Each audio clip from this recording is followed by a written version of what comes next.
प्रश्नावली 2.4 के प्रश्नों को अब हम शुरू करते हैं। तो प्रश्नावली 2.4 का जो पहला प्रश्न है वो है, सत्यापित कीजिए कि निम्न त्रिघात बहुपदों के साथ दी गई संख्या उसकी शून्यांक है। प्रत्येक स्थिति में शून्यांकों और गुणांकों के बीच के संबंध को भी सत्यापित कीजिए। तो हमें क्या करना है, इसके संबंध हमें इसके संबंध बताना है और इसको सत्यापित भी करना है। तो पहला जो प्रश्न है इसमें, तो पहला प्रश्न देख लेते हैं। पहला है, जो दिया हुआ जो मान है वो पी एक्स का मान है। तो हम यहाँ पे पी एक्स लिखेंगे। तो पी एक्स बराबर 2x का 3 घात प्लस x का 2 घात माइनस 5x प्लस 2 है। और इसमें जो शून्यांक है वो दिया है उसको भी लिख लेते हैं। तो यहाँ पे देखो घात कितने हैं, 3 घात वाला पद, मतलब त्रिघात बहुपद है तो इसके शून्यांक भी 3 होंगे, इसीलिए यहाँ पे 3 शून्यांक दिए हुए हैं। तो 1/2 फिर 1 फिर -2, तो इसके 3 शून्यांक हो गए। तो हम क्या करेंगे, ये जो x के जो तीनों मान है इसको बारी बारी से इस बहुपद में रखेंगे। तो चलो रखते हैं। तो पहले क्या रखेंगे, x बराबर 1/2 लेंगे। तो यहाँ पे लिखो x का मान 1/2 रखने पर, तो जहाँ पे x है वहाँ पे हम क्या करेंगे, ये जितने भी दिखाई दे रहे आपको x दिखाई दे इसके स्थान पे हम 1/2 को रखेंगे।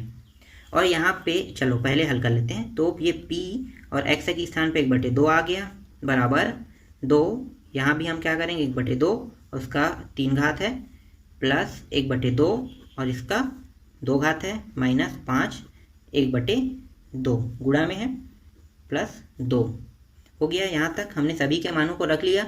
अब हम क्या करेंगे, जो ये पी एक्स है इसको हम 0 मान लेंगे। तो यहाँ पे लिख लेते हैं पी एक्स बराबर 0 रखने पर।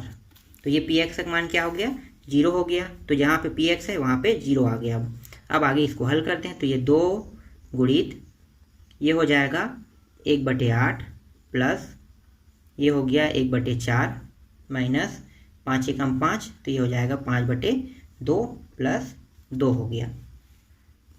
अब यहाँ पे जो जो कटा उसको कटा दो। देखो 2 एकम 2 चौके कट गया, तो ये आ गया 1/4 और ये भी क्या 1/4 है। यहाँ पे भी देखो नीचे में 4 है क्या, नहीं, यहाँ भी 4 नहीं है। तो क्या करेंगे, इनके सभी के लघुत्तम को बराबर करेंगे। तो यहाँ पे कुछ नहीं मतलब 1 है।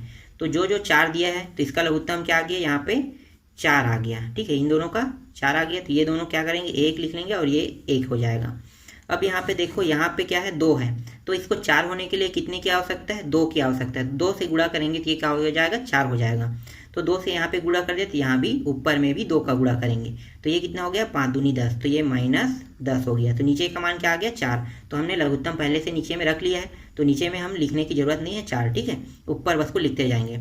अब ये भी 4 हो गया। ठीक है, ये 4 हो गया और यहाँ पे कितना है, 1 है। इसको 4 होने के लिए कितने की आवश्यकता है, 4 का गुणा। तो 4 का गुणा ऊपर और नीचे दोनों में कर देंगे।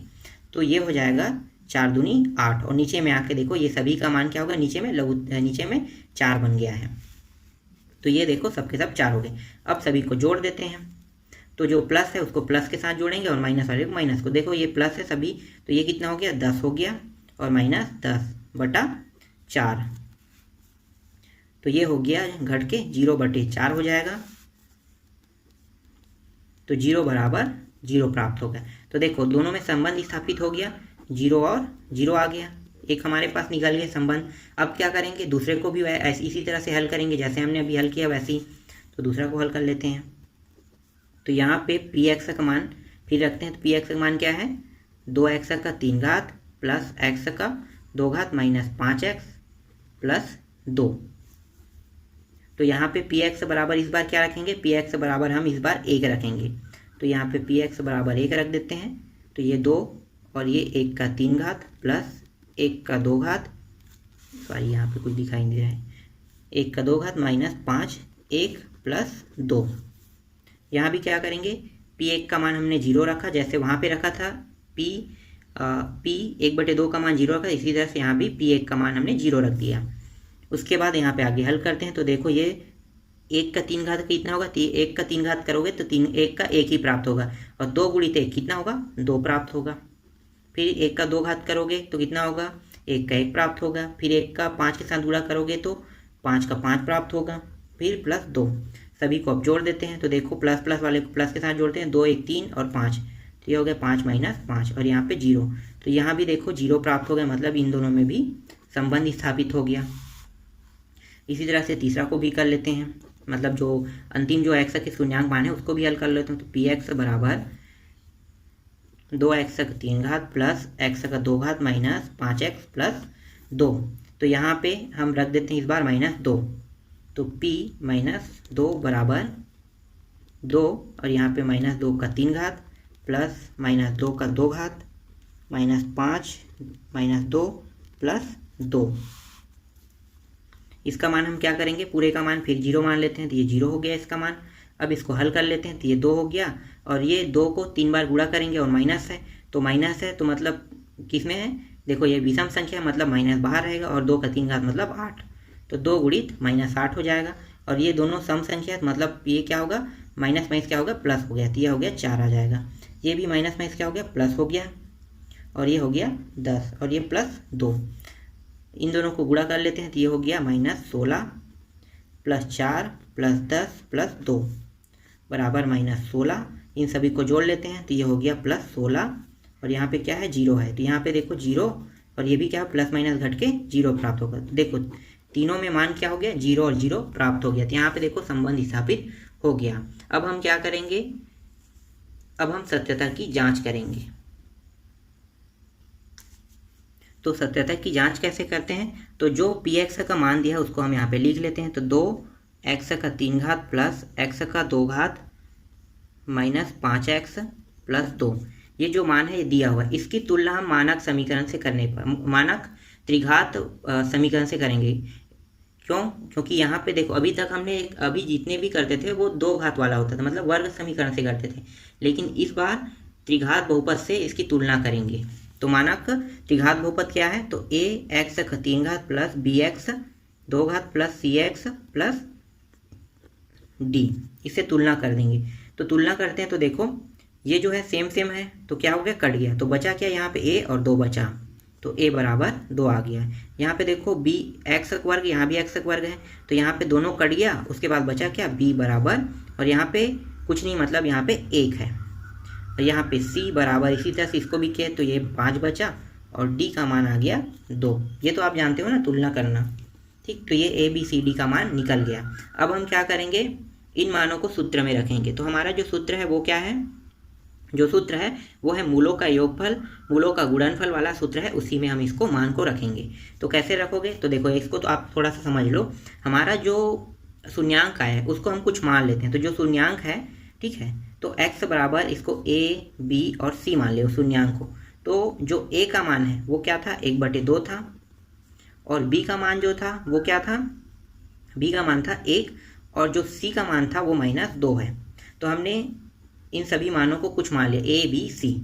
अब हम इसको सूत्र में रखेंगे। तो शून्यांकों का मूलों का योगफल, ये सूत्र है हमारा। तो मूलों का योगफल बराबर -b/a।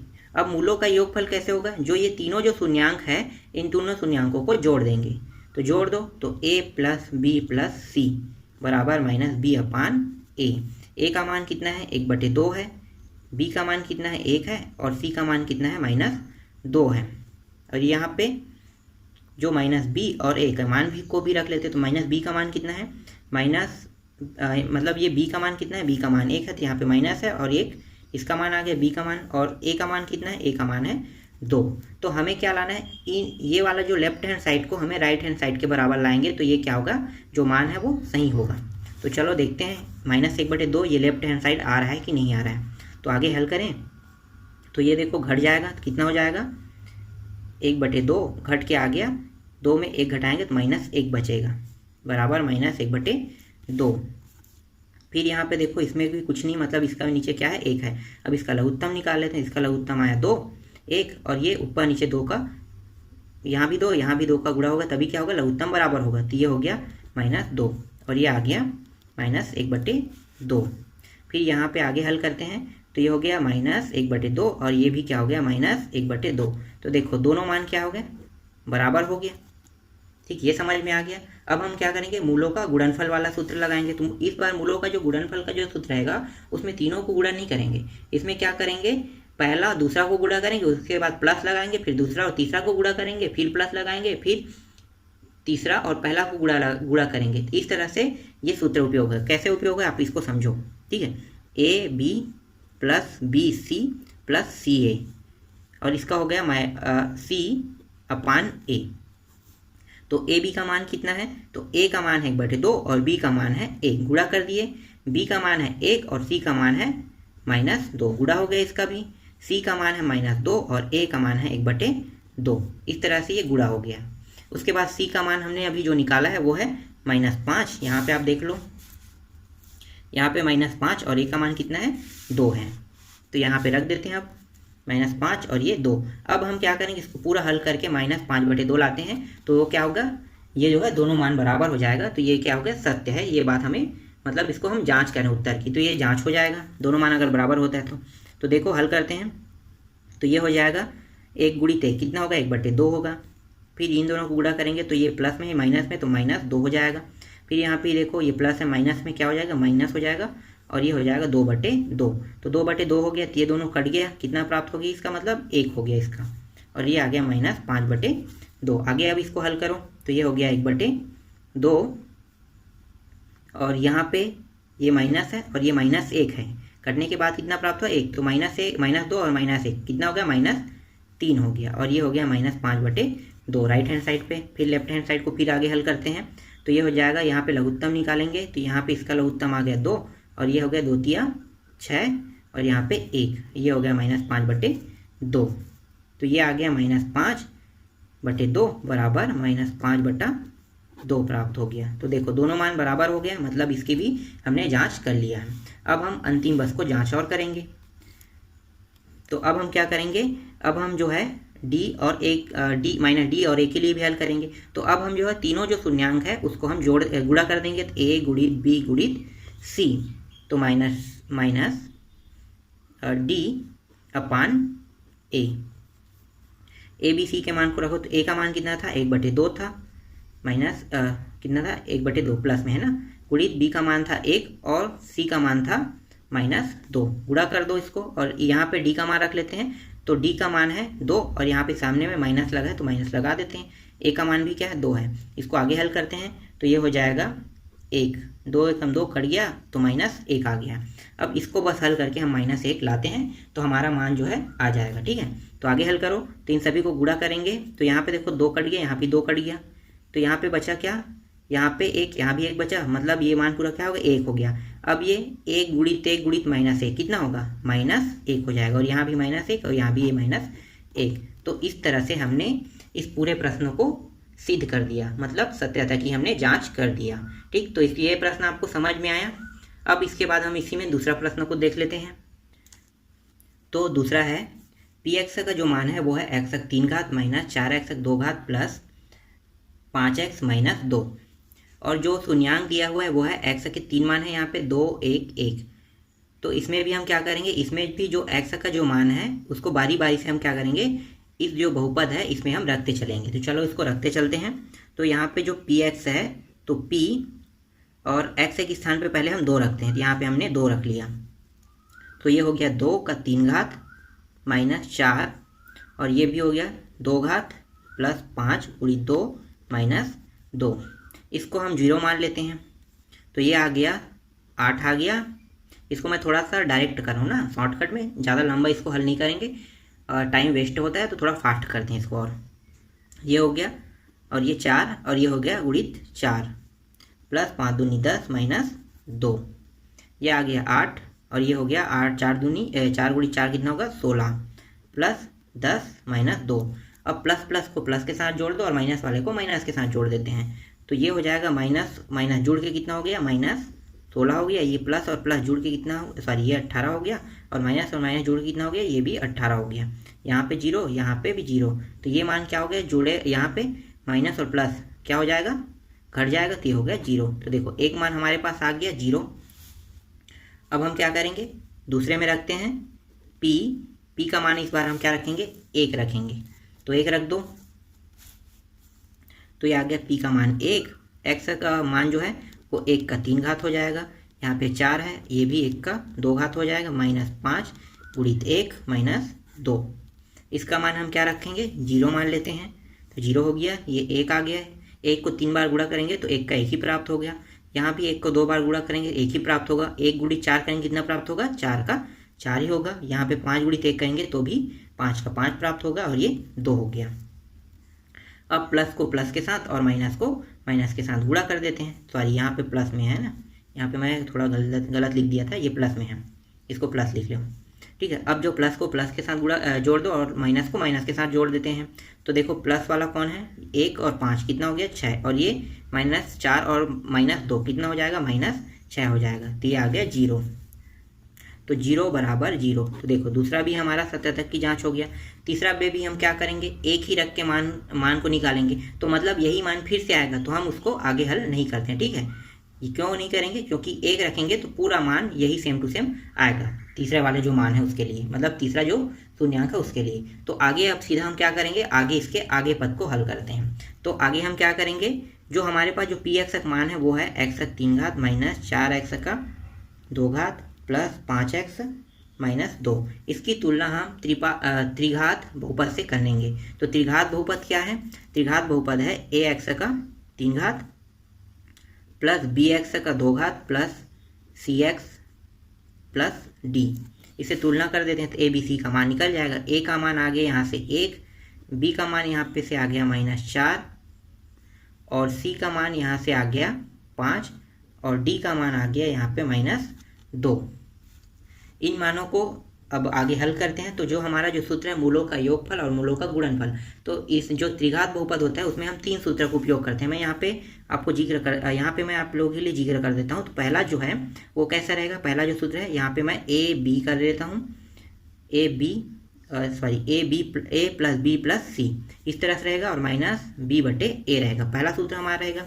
दूसरा जो हम सूत्र उपयोग करेंगे वो सूत्र रहेगा a और b को गुणा कर देंगे, फिर b और c को गुणा कर देंगे, फिर c और a को गुणा कर देंगे, तो ये आ गया c/a आ जाएगा। और तीसरा जो सूत्र रहेगा त्रिघात बहुपद वाला, इन तीनों का उपयोग करते हैं। जब भी त्रिघात बहुपद निकालने के लिए कहा जाएगा, मतलब सत्यता की जांच करने के लिए कहा जाएगा, तो यही तीनों सूत्र का हम उपयोग करेंगे। तो ये हो जाएगा a गुणित b गुणित c बराबर -d/a। तो इन तीनों सूत्रों का उपयोग करके हम ये आगे इसको हल करेंगे। तो पहले वाले सूत्र का पहला उपयोग करते हैं। तो पहले में हम उपयोग कर लेते हैं ABC। तो जो हमारा शून्यांक आया था, शून्यांक क्या क्या था, तो पहले वाला जो शून्यांक उसको हमने A मान लिया 2, और दूसरे वाले शून्यांक को हम मान लेते हैं B को दूसरे वाले शून्यांक को हम यहाँ पे B मान लेते हैं, और तीसरे वाले जो शून्यांक है उसको हम 1 मान लेते हैं। ठीक, ये समझ में आ गया, ABC हो गया। अब हम इस पहले वाला जो सूत्र है इसका अब उपयोग कर लेते हैं। तो ये हो गया ABC। तो A का मान कितना रखेंगे, A का मान हम रखेंगे यहाँ पे 2, B का मान हम रखेंगे 1 और C का मान कितना है, 1 है। तो ये आ गया ABC, तीनों के मान हो गया। अब यहाँ पे देख सकते हैं माइनस यहाँ पे दिया सूत्र में, B का मान कितना रखेंगे, तो यहाँ पे आप देखो B का मान कितना निकाले 4, तो ये आ गया 4, और C का मान कितना है, A का मान है ना, A का मान कितना है, 1 है। तो हमें कितना लाना है यहाँ पे, बराबर -4 हमें लाना है लेफ्ट हैंड साइड को। अगर -4 आता है तो ये क्या है, हमारा मान जो है वो सही है। तो चलो देखते हैं। तो ये हो गया 2 + 1 + 1 कितना हो गया, 3 और 1 4 हो गया। तो 4 बराबर यहाँ पे 4, यहाँ पे कुछ गलती हुआ होगा, मैं इसको चेक कर लेता हूँ। हाँ सॉरी, यहाँ पे गलती क्या हुआ था, देखो यहाँ पे माइनस जो है माइनस में निकला हुआ था मान यहाँ पे, तो मैंने माइनस को यहाँ पे नहीं देखा है। ठीक है, तो ये क्या हो गया, माइनस में था तो इसको माइनस को रख लेते हैं। तो ये सूत्र का माइनस है और इसका माइनस होगा, तो माइनस में क्या हो गया, ये प्लस हो गया। तो ये हो गया +4 बराबर +4। तो ये आ गया, दोनों मान क्या हो गया, बराबर हो गया, मतलब पहला जो है हमारा सही हो गया। अभी दूसरा सूत्र को अभी उपयोग करेंगे। तो दूसरा सूत्र रख लेते हैं। दूसरा सूत्र हम क्या करेंगे, इन सभी को गुणा करेंगे। तो गुणा कर दो, तो देखो 2 गुणित 1 करेंगे, फिर प्लस करेंगे, फिर b गुणित c करेंगे तो 1 गुणित 1 होगा, फिर c गुणित 1 करेंगे तो c गुणित 1, 2 गुणित मतलब 1 गुणित 2 बराबर, सूत्र में जो मान है वो c/a है। तो c का मान हम देख लेते हैं। तो देखो c का मान 5 है और a का मान 1 है, 5/1 रख लेते हैं। तो ये आ गया 5/1। अब इन सभी को जोड़ लेते हैं, 5 आ रहा है तो हमारा मान सही हो जाएगा। तो ये 2 × 2, तो ये हो गया 2 + 1 और ये भी हो गया 2 बराबर 5। तो ये आ गया 5 बराबर 5। तो देखो ये भी सही हो गया। दूसरा भी आ गया हमारा। अब हमें बस तीसरा बस को देखना था, हम साइड पे देख लेते हैं तीसरा को। तीसरा क्या है, ABC गुणा कर देंगे, मतलब तीनों जो शून्यांक है उसको गुणा कर देते हैं। तो 2 गुणित 1 बराबर minus D upon minus D था तो माइनस डी का मान देख लेते हैं। माइनस डी का मान है -2, तो ये हो गया a का मान 1, तो ये हो गया 2 बराबर, दोनों को गुणा करेंगे तो +2 आ जाएगा, तो 2 बराबर 2 आ गया। तो देखो यहाँ पे हमने तीनों मानों को भी सत्यता की जो जांच करना था हमें, तो हमने यहाँ पे तीनों शून्यांकों की सत्यता की भी जांच कर लिया। इसके बाद आगे देखते हैं प्रश्न क्रमांक दूसरे को।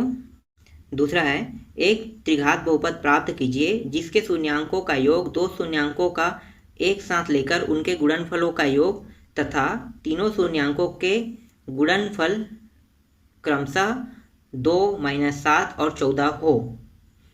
ये जो मान दिया हुआ है 2, -7 और 14, ये क्या है, मूलों का योगफल और मूलों का गुणनफल का मान दिया हुआ है। तो यहाँ पे त्रिघात बहुपद मतलब यहाँ पे 3 जो है शून्यांकों का मान, मतलब 3 जो मान दिया हुआ है, तो इसका मतलब क्या है कि ये जो मान जो दिया हुआ है इसका मतलब ये है कि हमें त्रिघात बहुपद निकालना है। तो त्रिघात बहुपद का जो सूत्र होता है वो क्या होता है, तो पहले हम आप यहाँ पे सूत्र रख लेते हैं। तो सूत्र है a + b + c, a + b + c। तो a + b + c का सूत्र में क्या होगा, -b/a होता है।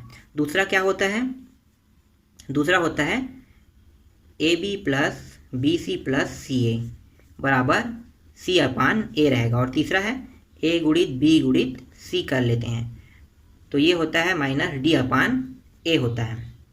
ठीक, ये हो गया। अब हमारे पास जो मान दिया हुआ है ये ABC तीनों का मान दिया हुआ है, तो हम क्या करेंगे, यहाँ पे इसको समीकरण 1, समीकरण 2 और इसको समीकरण 3 दे देते हैं। तो ABC जहाँ पे दिया रहेगा उसके स्थान पे हम क्या रखेंगे, यहाँ पे जो प्रश्न में दिया हुआ है क्या क्या मान है, यहाँ पे मैं साइड पे उस मान को लिख देता हूँ।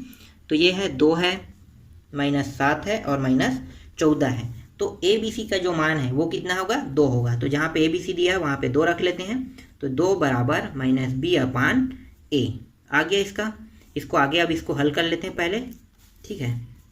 इसको हल कर लो तो ये जो a है यहाँ पे तिरिया गुणा होकर यहाँ पे आ जाएगा, 2a हो जाएगा। और यहाँ पे क्या है, -b, माइनस को हम इस पार ला लेते हैं तो क्या हो जाएगा, ये हो जाएगा -2a हो जाएगा। ठीक, तो b का मान कितना आ गया, यहाँ पे b का मान आ गया -2a आ गया। ठीक, ये आपको ये यहाँ पे b का मान निकल गया। अब हम क्या करेंगे, अब इसको लेकर हल करेंगे। तो ab + bc + ca का जो मान है वो कितना है, -7 दिया है, तो यहाँ पे लिख लेते हैं -7 बराबर, यहाँ पे सूत्र क्या है, c/a है, तो इसमें मान रख देते हैं अब। ठीक है, ये मान रख दिया हमने। अब इसको हल करते हैं तो ये a है जो तिरिया गुणा होकर कहाँ पे आ जाएगा, यहाँ पे आ जाएगा। तो -7a बराबर c, तो c का मान कितना आ गया, 7a आ गया।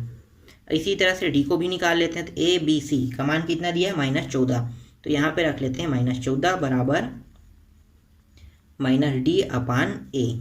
तो ये हो गया -14, a यहाँ पे आ गया, ये हो गया -d, ये माइनस माइनस दोनों में कट के क्या हो गया, प्लस हो गया। तो ये 14a/a बराबर d प्राप्त हो गया। अब इन मानों को हम कहाँ पे रखेंगे, ये जो मान आया है b, c और d के मान जो आया है उसको हम क्या करें, कहाँ पे रखेंगे, त्रिघात बहुपद, जो मानक समीकरण त्रिघात बहुपद होता है उसमें रखेंगे। तो यहाँ पे लिखो मानक समीकरण त्रिघात बहुपद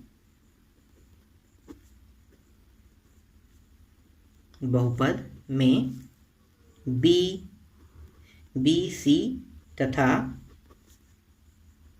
d के मान को रखने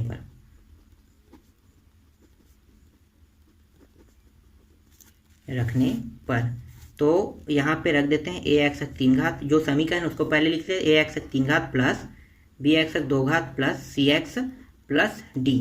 अब यहाँ पे a का है, a जो है पहले से दिया है तो इसका मान को हमें रखने की जरूरत नहीं है, तो ये होगा ax 3 घात प्लस b जो है, b का मान कितना है, b का मान है -2a और यहाँ पे क्या है, पीछे में x लगा हुआ है, x का वर्ग। फिर यहाँ पे प्लस है, c का मान देखो, c का मान है -7a और यहाँ पीछे में x है। और d का मान कितना है, d का मान देखो 14a है। यहाँ पे देखो सभी में क्या है, a है। पहले हल कर लेते हैं उसके बाद आगे बढ़ेंगे, ठीक है। तो ये हो जाएगा ax का 3 घात, यहाँ पे प्लस माइनस गुणा होकर क्या हो जाएगा, माइनस हो जाएगा। 2a का 2a x के 3 घात हो गया, सॉरी ये 2 घात है, x का 2 घात, और ये हो जाएगा प्लस माइनस फिर गुणा होकर क्या हो जाएगा, माइनस हो जाएगा, 7a x हो जाएगा, और ये हो जाएगा 14a हो जाएगा। अब यहाँ पे देखो सभी में a है, मतलब क्या है, a हमारा उभयनिष्ठ निकल सकता है, तो हम यहाँ पे a को उभयनिष्ठ निकाल लेते हैं। और x का 3 घात बचा यहाँ पे x का 2 घात, ठीक है, x वर्ग बच गया, फिर माइनस 7x बचा यहाँ से, और यहाँ से 14 बचा। अब ये जो x है ये क्या होगा, इस पार कुछ नहीं, मतलब क्या है, इस पार 0 है, तो ये क्या होगा, इस साइड आके 0 के साथ गुणा होकर क्या हो जाएगा, 0 प्राप्त होगा, तो एक क्या होगा, कट गया, मतलब तो यहाँ पे हमारे पास बचेगा x का 3 घात माइनस 2x वर्ग माइनस 7x प्लस 14। यही क्या है, हमारा आंसर है, इसी को हमें निकालना था। तो आपको ये समझ में आया। इसके बाद जो बाकी जो प्रश्न है उसको हम लोग अगले पार्ट पे देखेंगे, तीसरा, चौथा और पांचवा को।